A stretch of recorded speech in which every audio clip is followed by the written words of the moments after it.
नमस्कार। अक्सर ये सवाल मन में आता है ना, कि भारत आज भी अपनी सीमाओं पर इतनी सुरक्षा चुनौतियों का सामना आखिर क्यों करता है। आज हम एक बहुत ही कह सकते हैं एक साहसिक तर्क की पड़ताल कर रहे हैं कि इन सभी समस्याओं की जड़ें 1947 के विभाजन में छिपी हैं। तो ये एक बहुत ही पावरफुल स्टेटमेंट है ना? लेखक का कहना है कि भारत की सुरक्षा पर पहला हमला बाहर से नहीं बल्कि भीतर से हुआ था, विभाजन के उस एक फैसले के रूप में। तो चलिए जरा गहराई से देखते हैं कि लेखक इस तर्क को कैसे पेश करते हैं। तो हम इस पूरी कहानी को 6 हिस्सों में समझेंगे। शुरुआत करेंगे विभाजन के असर से और फिर देखेंगे कि इसके नतीजे आज तक हमें कैसे परेशान कर रहे हैं। तो चलिए शुरू करते हैं पहले हिस्से से। आखिर विभाजन को ही मतलब द ओरिजिनल प्रॉब्लम क्यों माना जाता है। लेखक के तर्क की शुरुआत यहीं से होती है। देखिए, तर्क बहुत सीधा सा है। एक एकजुट भारत जो हिमालय और समुद्र से घिरा था, वो कुदरती तौर पर नेचुरली सुरक्षित था। उसे बांटकर हमने असल में कोई समस्या सुलझाई नहीं, बल्कि भारत और पाकिस्तान दोनों के लिए नई और कभी ना खत्म होने वाली परेशानियां खड़ी कर दी। मतलब सिर्फ एक फैसले ने सब कुछ बदल कर रख दिया। नई बनावटी कह सकते हैं अतार्किक सीमाएं खींच दी गईं और इसकी वजह से एक नेचुरल भौगोलिक रूप से सुरक्षित जो इलाका था वो टूट गया और बस सुरक्षा की पूरी सोच ही हमेशा के लिए बदल गई। तो विभाजन का सबसे पहला और शायद सबसे विनाशकारी नतीजा क्या निकला? देश की जो ढाल थी वो ही टूट गई, यानी सेना का बंटवारा। और इसकी टाइमिंग इससे खराब हो ही नहीं सकती थी। सोचिए, दूसरा विश्व युद्ध अभी अभी खत्म हुआ था और भारतीय सेना दुनिया की सबसे अनुभवी और ताकतवर सेनाओं में से एक थी, और ठीक उसी वक्त उसे बीच से ही तोड़ दिया गया। जरा इस नंबर पर गौर कीजिए, 4 लाख। ये कोई आम सैनिक नहीं थे, ये युद्ध में तपे हुए सैनिक थे। और विभाजन की अफरा-तफरी शुरू होने से ठीक पहले उन्हें घर भेज दिया गया। ये एक बहुत बड़ा नुकसान था, एक ट्रेन्ड फोर्स का, और वो भी ठीक उस वक्त जब शांति बनाए रखने के लिए उनकी सबसे ज्यादा जरूरत थी। और ये सब कुछ मतलब इतनी तेजी से हुआ कि यकीन करना मुश्किल है। एक इतनी बड़ी इंटीग्रेटेड सेना को सिर्फ कुछ ही हफ्तों में बांट दिया गया। ये कोई ऑर्गेनाइज्ड प्रोसेस नहीं था।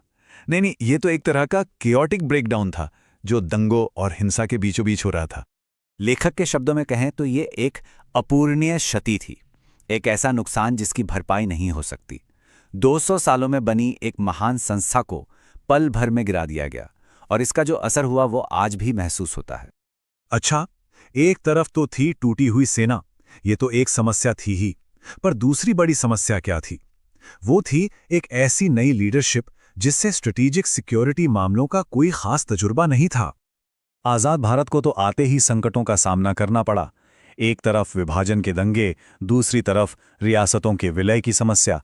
नागालैंड, मिजोरम, हैदराबाद, जूनागढ़, हर तरफ आग लगी हुई थी। और इन सब के बीच एक स्ट्रेटेजिक सोच की कमी ने हालात और भी बिगाड़ दिए, जिसे शासन कला कहते हैं, यानी स्टेटक्राफ्ट, या फिर रणनीतिक संस्कृति। मतलब कब और कैसे अपनी ताकत का इस्तेमाल करना है, इसकी समझ। ये सब चीजें जैसे बैकग्राउंड में चली गईं। देश जल रहा था और सुरक्षा को वो अहमियत नहीं दी जा रही थी जिसकी जरूरत थी। और यहीं से हम नेहरू युग में दाखिल होते हैं। एक ऐसा दौर जहां एक आदर्शवादी सपना एक बहुत ही कठोर भू राजनीतिक हकीकत से टकराने वाला था। नेहरू जी का एक सपना था एशियाई एकजुटता का।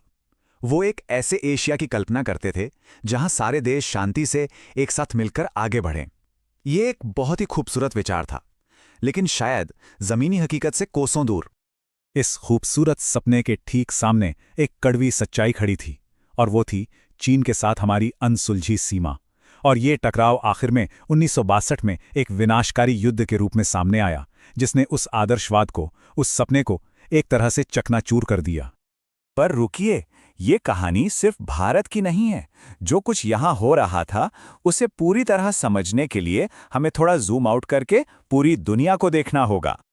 देखिए, भारत का विभाजन कोई अकेली आइसोलेटेड घटना नहीं थी। ये एक बहुत बड़े ग्लोबल ट्रेंड का हिस्सा था। किंग साम्राज्य, ओटोमन साम्राज्य और बाद में सोवियत साम्राज्य, ये सब ढह रहे थे। तो भारत का जन्म एक ऐसी दुनिया में हो रहा था जहां पुरानी ताकतें खत्म हो रही थी और नई ताकतें उभर रही थी। और यहां एक बहुत गहरी विडंबना छिपी है। जिस वक्त भारत का बंटवारा हो रहा था, ठीक उसी वक्त यूरोप में आयरन कर्टन यानी लौह आवरण गिर रहा था। कोल्ड वॉर की शुरुआत हो रही थी। मतलब भारत को आज़ादी एक ऐसी दुनिया में मिली जो पहले से ही एक नए बड़े संघर्ष के लिए तैयार हो रही थी। तो ये सारी बातें हमें आज के दौर में ले आती हैं। सवाल ये है कि विभाजन की ये विरासत आज भी हमारी सुरक्षा चुनौतियों को कैसे शेप कर रही है। इसका सबसे बड़ा असर ये हुआ कि विभाजन ने एक घरेलू अंदरूनी मतभेद को एक परमानेंट इंटरनेशनल कॉन्फ्लिक्ट में बदल दिया। मतलब जो पहले एक ही देश के अंदर हिंदू मुस्लिम तनाव था, वो अब भारत और पाकिस्तान के बीच कभी न खत्म होने वाली दुश्मनी बन चुका है।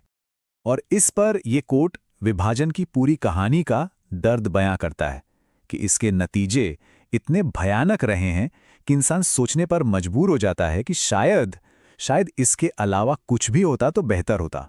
ये एक बहुत गहरी पीड़ा और अफसोस की भावना है। तो लेखक का तर्क क्या है? उनका कहना है कि ये जो संघर्ष हम देखते हैं, ये कोई अलग अलग लड़ाइयां नहीं हैं। नहीं, ये एक लगातार चलने वाली स्थिति है। ये 1947 में पैदा की गई उस अस्वाभाविक स्थिति का एक सीधा नतीजा है। ये एक ऐसी आग है जो कभी बुझती ही नहीं, जैसे हमसे एक कभी ना खत्म होने वाली शांति छीन ली गई हो।